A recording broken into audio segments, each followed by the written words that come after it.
the Managing Director of the Colliers International Newcastle business and is passionate about the City of Newcastle and its people. Chris has over 35 years of extensive property experience spanning all sectors of the market. Since becoming Managing Director in 2013, he has been instrumental in the development and growth of the business, leading a team of over 35 dedicated staff in maintaining the leading market share position in Newcastle. Chris brings a wealth of knowledge and experience to Colliers International in client management and sophisticated negotiation solutions, whilst delivering a high level of customer service. Welcome, Chris. Thanks so much for joining us. Pleasure. Thanks for having me. To begin, could you please tell us what makes a good leader? I think that from a personal perspective, a tremendous amount of self-belief, but also I think a lot of life experience. I think leadership comes with life experience and age. That's from a personal perspective. From the way that you lead a team, I think a good leader hires really good people, hires smart people, and empowers them to work stuff out. And I think following on from that, a good leader doesn't get in the way of their people's growth, and a good leader has to be prepared to let people leave them when they've reached a point in their careers or lives where they want a new experience. The art of leadership to me is making sure that you hang on to your best people for as long as possible and create that framework and environment for them to do their best work for your business, for themselves, and for me as a CEO. What do you believe has shaped your leadership style? I guess I've been really fortunate to have worked in a number of different businesses within the property sector over sort of 35 to 40 years.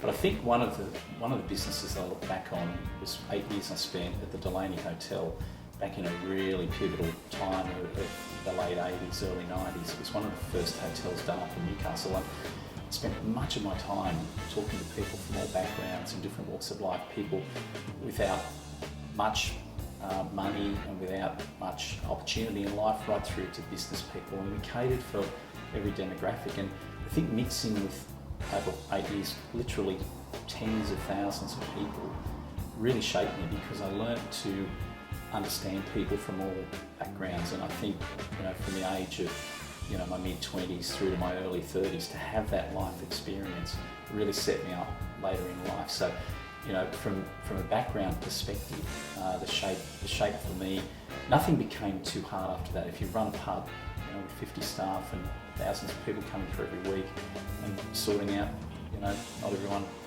happens to behave all the time.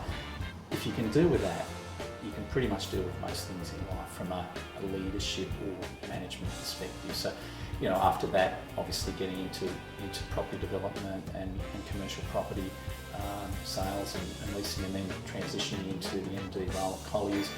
I haven't found any of that difficult over the years, but I put that down to my experiences much earlier in life. Chris, what motivates and drives you?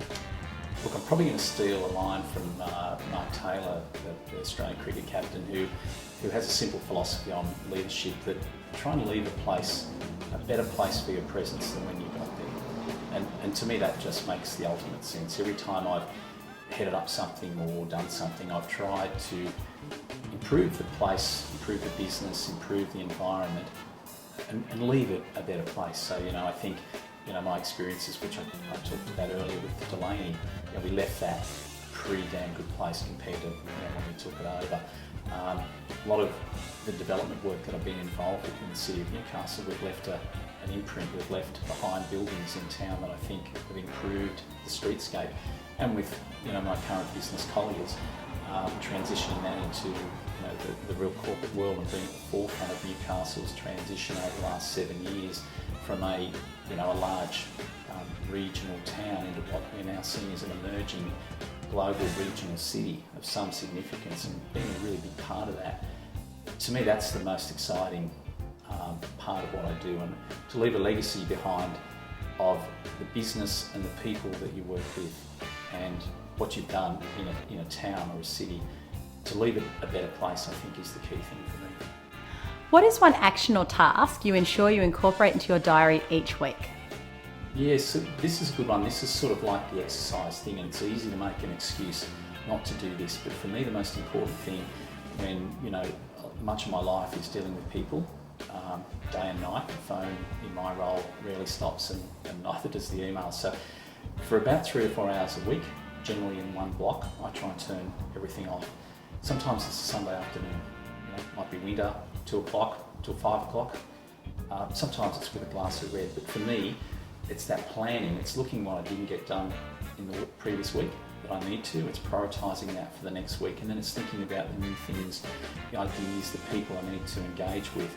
But often that can be, for me, it's once a week definitely, and to me that's critical. I mean, most good business people, most leaders run fairly strict diaries, and I get that, but for me this is the add-on where I extricate myself from everyone in my world, and I simply sit down and make sure that I do that planning time that helps me stay really focused on the business and where we need to be going. And to finish today, Chris, what local business person do you find inspiring? I'm going to say 3 people, and really quickly. Jeff McCloy.